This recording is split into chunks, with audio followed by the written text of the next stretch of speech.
ഡൽഹി നിയമസഭാ തെരഞ്ഞെടുപ്പ് അടുത്തിരിക്കെ ആം ആദ്മി പാർട്ടിയിൽ കൂട്ടരാജി.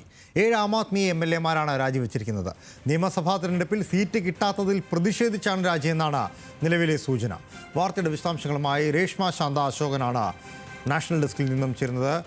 രേഷ്മ, ഒരു തുടർ ഭരണം ലക്ഷ്യമിട്ടിരിക്കുന്ന സമയമാണ് ആം ആദ്മി. അതുമായി ബന്ധപ്പെട്ടുള്ള പ്രവർത്തനങ്ങൾ മുന്നോട്ട് കൊണ്ടുപോവുകയാണ്. അതിനിടയിലാണ് ആം ആദ്മി പാർട്ടിയെ അടിമുടി പ്രതിസന്ധിയിലാക്കിക്കൊണ്ടുള്ള 7 പേരുടെ രാജി, അല്ലേ? അതെ ലാൽകൃഷ്ണ, AAP-യിൽ നിന്നും വളരെ ഞെട്ടിക്കുന്ന ഒരു വാർത്തയാണ് ഇപ്പോൾ പുറത്തു വന്നിരിക്കുന്നത്.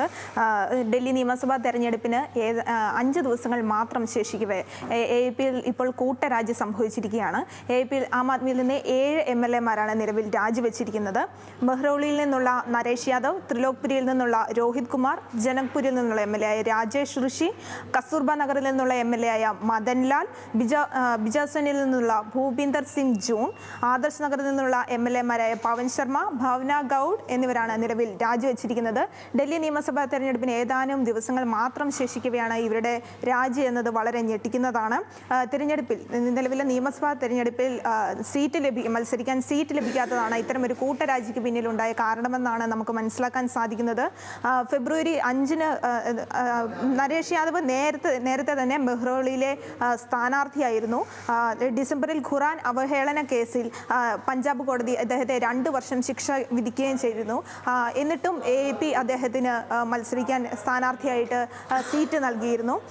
അതുപോലെ നരേഷ് യാദവിനെ നിലവിലെ ഡൽഹി നിയമസഭാ തെരഞ്ഞെടുപ്പിൽ നരേഷ് യാദവിന് പകരം മഹേന്ദർ ചൗധരിയാണ് മെഹ്റൗളി സ്ഥാനാർത്ഥിയായി പാർട്ടി പ്രഖ്യാപിച്ചിരുന്നത്.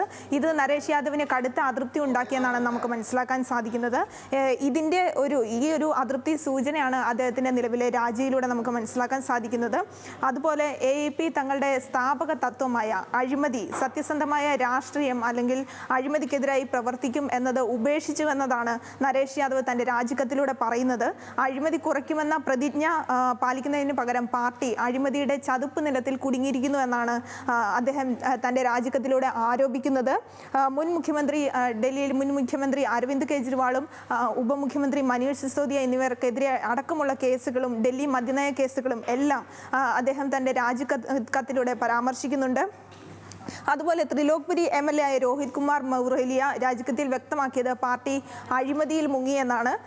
ദളിത് വാൽമീകി സമൂഹങ്ങൾക്ക് വിഭാഗങ്ങൾക്ക് സാമൂഹ്യനീതി ഉറപ്പാക്കും എന്ന പ്രതീക്ഷയോടെയാണ് അഴിമതിക്കെതിരായ അണ്ണാ ഹസാരയുടെ നേതൃത്വത്തിലുള്ള ആം ആദ്മിയിൽ താൻ